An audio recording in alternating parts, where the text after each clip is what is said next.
This is some waffles. We waffle on for just as long as it takes to drink 2 beers. Some waffles with City over Sand. Welcome to episode 4 of Song Waffles with City over Sand. You'll notice that we're in a bit of a different location today, fellas. Slightly. So we're on the golf course today to, well, it's really our AGM. It's DC's first time to hit a golf ball in 12 months. 12 it's my months. annual hit on the golf course, so good luck. We'll see how it goes. So it's our turn to tee off. Before we wanted to get there though, we're going to go straight to the segment, Drop of the Week. It's time for the drop of the week. What do we got today, fellas? Bring it around. So, we're having a good old Aussie, listen to that. You need a good Australian golf course here. And we've obviously gone for the 4X Gold. How can you beat it, mate? So, we're going to have about, I think, 45 of these on 18 holes before we can drive. Is that right? 45, yeah, absolutely. And look, it's a classic. It's a 4X Gold. We go all day on the Goldies. The only disappointing thing is we just picked up a 4-pack of Golds, which is unusual in this day and age. It is. Picking up a 4-pack of Golds. 8 of them cost us, what, $34? Well, it actually cost Zach $34. So thanks, Zach. Yeah, thanks for that, mate. We should have got a black hops room or a bargain, but that's all right. We're on the Milton Mangoes, as they're known. So I'll just crack it The for you locals. and have a listen. There we go. On location. Nadal. It's time for us to have a swing, so we'll see you very soon. Thank you.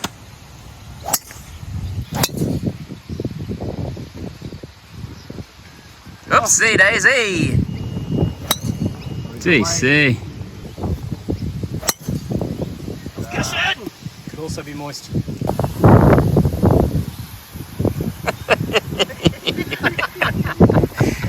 Some work to do.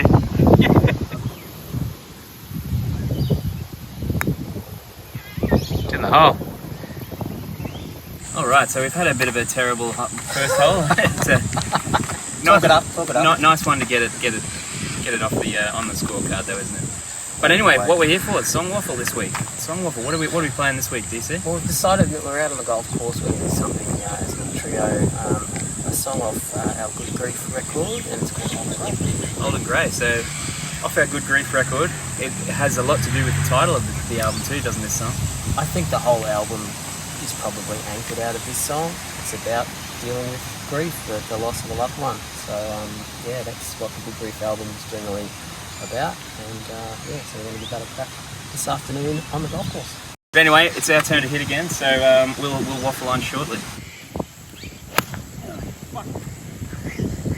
Way to go, a whack fuck here. Oh, shit. Skip. It's on the beach. BH, give us your thoughts as you get onto the third hole. It's what I'd really love to do. It's kind of aim it, kind of where those reeds are on the right and give it a bit of nice little draw. That was what I'd love to do. But what I reckon I'm going to do is I'm going to hook it totally left. So we'll see how we go.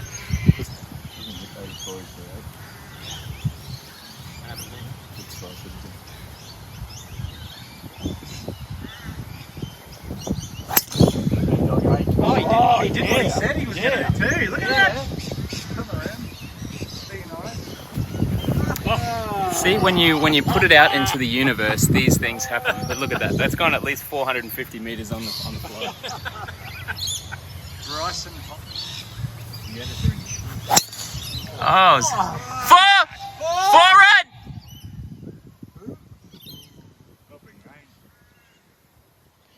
Oh, that plugged like a 9-iron.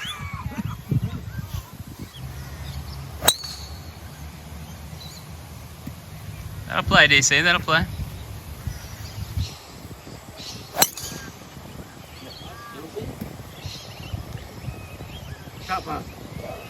Oh, lovely. Look at that. Middle of the field. You've just hit 2 woods there in one shot. You've got to use the perimeters.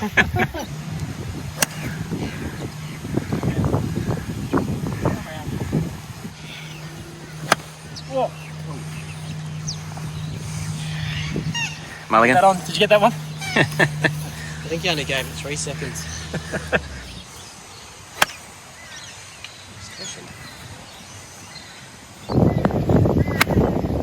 Get over, bounce. Nothing wrong with that, DC. Nothing wrong with that, mate. He's got another ball. DC, as we drive up to the next hole, what have you been listening to this week? This week I'm giving a shout out to an Aussie band by the name of the Paper Kites. Paper Kites. Yep. Discovered them a little while ago, and they've got a track called Too Late off an album that they put out, I think it was about 2015. I think the album's called 12/4 or 4/12, one of those. But it's an awesome album, an awesome band, great songwriters. Yeah, check out Paper Kites. And I think they're on tour at the moment too in Australia. Very good. Where we going?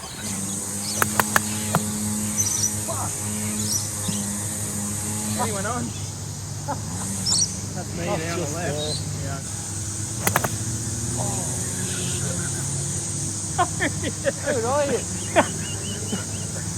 Sorry, DC, I missed that. That was your fucking. That was your shot of the day, mate. Right in the middle. Want me to do it again? Let's zoom up in that ball. Doing another That's where DC hit. Can't get any better. 2 balls since Center of the this whole fairway. thing. Since he found that orange ball, he's been hitting 2 balls every hole. And just picking the best one and going. Best ball. 2 ball, best ball of the day.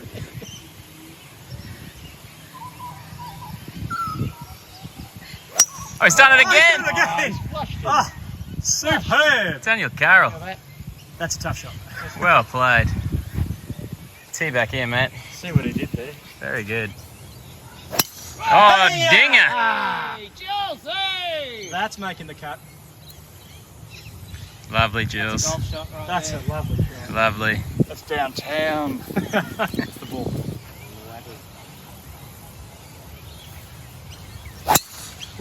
Ooh, that's large. Ball left! Nah, I won't get that far. It's going a long way left. I'm worried about the tee on the left there. Boy! Yeah! That seems to be... Hello. Hello.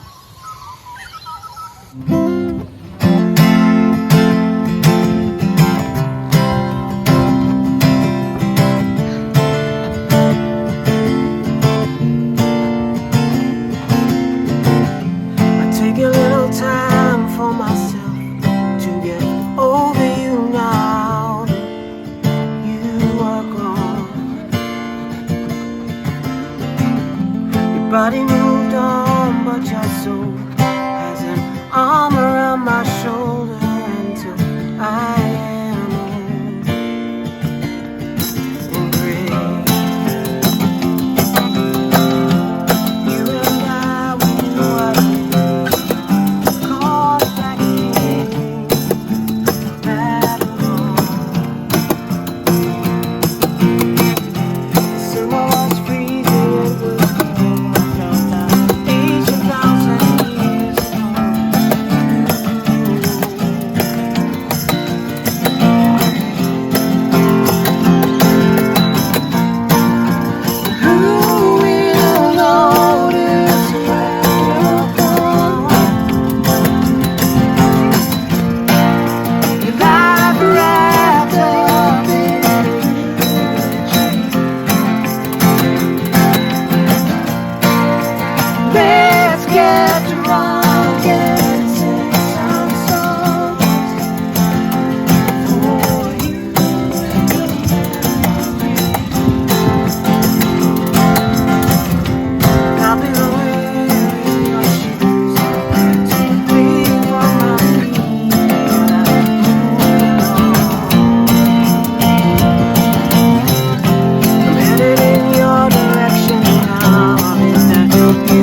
Julesy.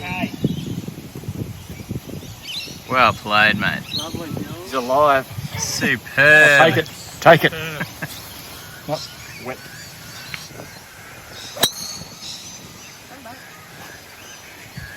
We'll get it.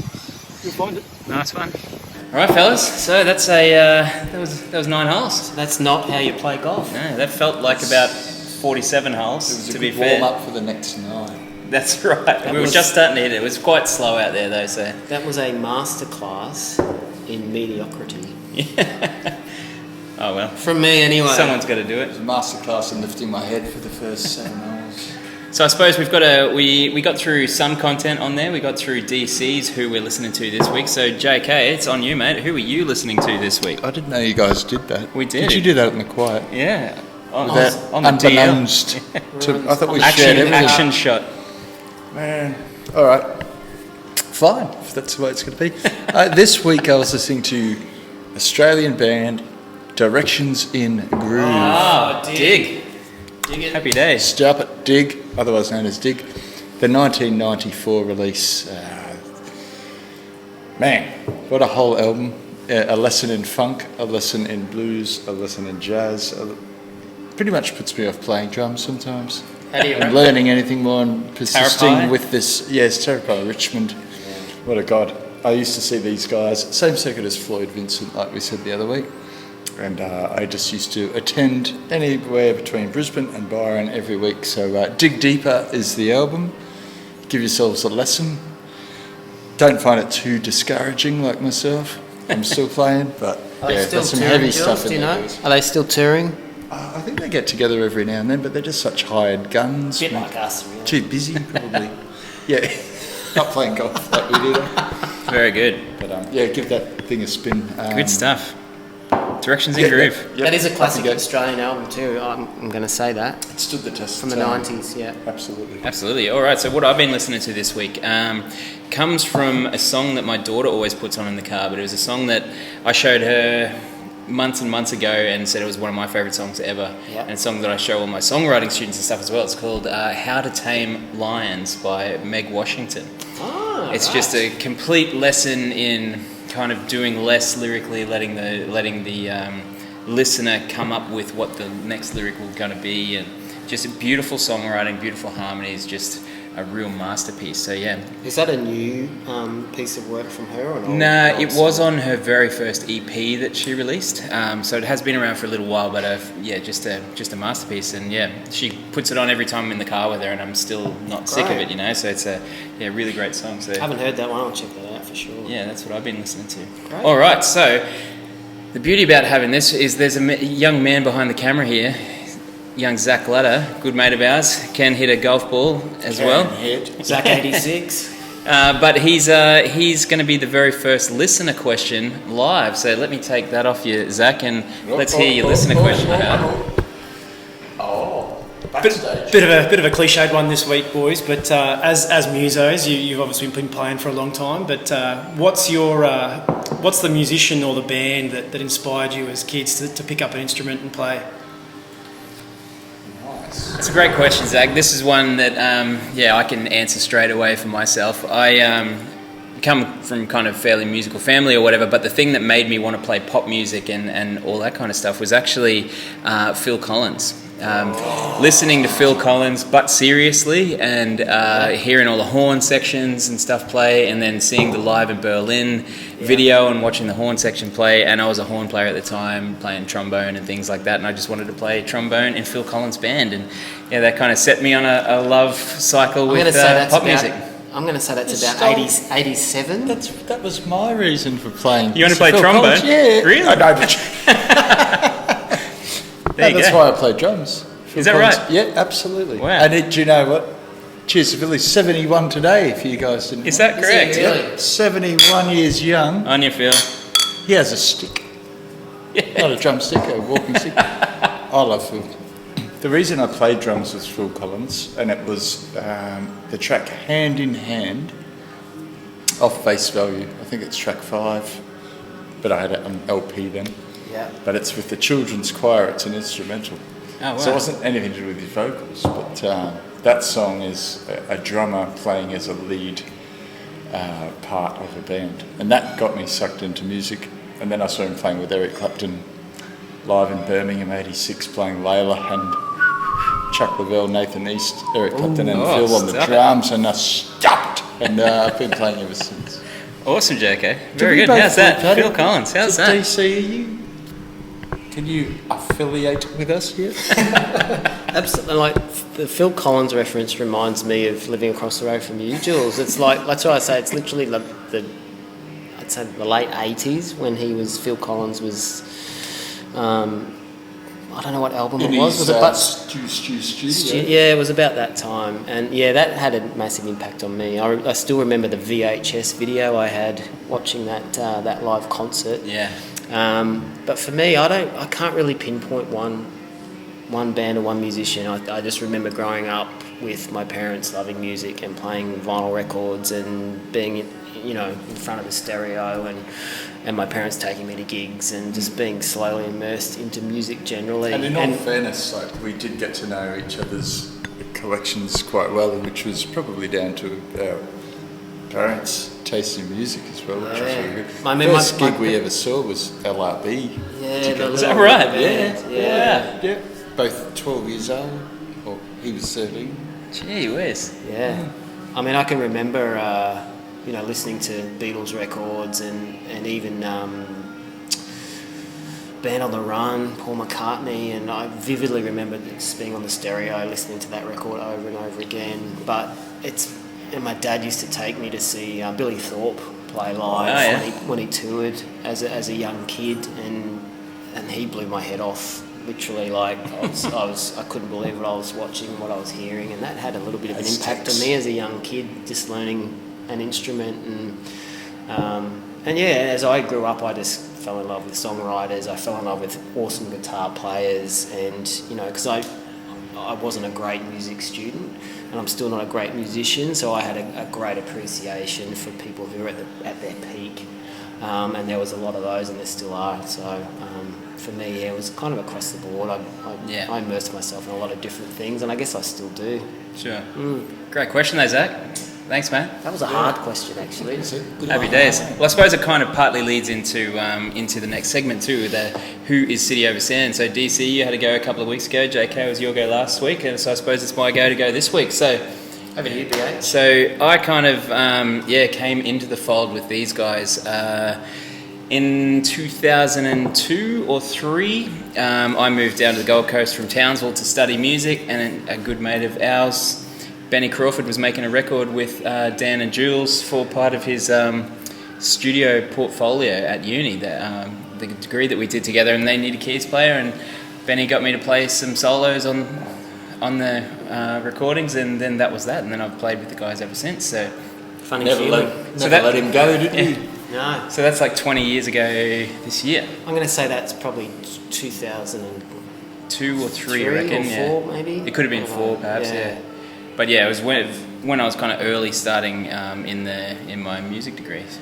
That's right. But yeah, so those kind of 18 to 20 years have gone past pretty quick, and we've all kind of done many different things. But yeah, we've all still managed to kick around together and make music, and it be the soul food of everything else that we're doing musically, So talk quickly about your background even before that, like your. So I kind of come like Zach holding the camera, actually from like a brass band background. So I played euphonium primarily growing up in Townsville, and then down in Brisbane Excelsior when I moved down here as well. But yeah, and then kind of just got into writing jingles, and then it's also kind of where we kind of got you to sing on a bunch of jingles and stuff back in the day as well, and then it's the only time I've ever heard myself on the radio, I think, singing on a jingle. Yeah, I think I did a session one day for a chemist. I think you did too. But yeah, from there I just kind of kept playing with other bands and session musician, and then playing, and then having my own recording studio, and that's what I do now. So yeah, so that's how we kind of came together, and then I suppose next time part of this segment will be Dubs jumping in. Yes. And we'll tell the story of how he kind of came in the fold as well. But yeah, so next segment, what do we got? That's pretty much it, isn't it? I think that's. Should we recap the golf? Oh, the multi of the week, yeah. Oh no, I don't have one. We should just pan over. We're the going to way break actually even this sitting, week. We're not going to do JK's multi because everything's a little too far out. But Well, the girls' cricket came very close, I the suppose. girls' cricket. And yeah, Alana King still did very well, but didn't get the fifer in the second innings. But yeah, they just drew. A matter of minutes ago, actually. Matter of minutes ago. It's Yeah. so cheesy. Right, so we've had an awesome afternoon. Thanks, Zach. 86 for filling in, playing a great round. I think you probably took the cake today. Like, some brutal golf out there. Yeah. Crushed a few out of the middle. Zach 86. I need to play a little bit more often than once a year. It's clearly obvious. We'll have to have a look we back like at Well the done, stat you board. boys. There's Yeah, a few that good was shots fun. in there. Need to lift our heads. Lift our game generally. I think we need to practice. But yeah, anyway, that's a little bit different for us. Hope you enjoyed it, and we'll see you next time. And this is some waffles. We waffle on for just as long as it takes to drink 2 beers. Some waffles with city over sand.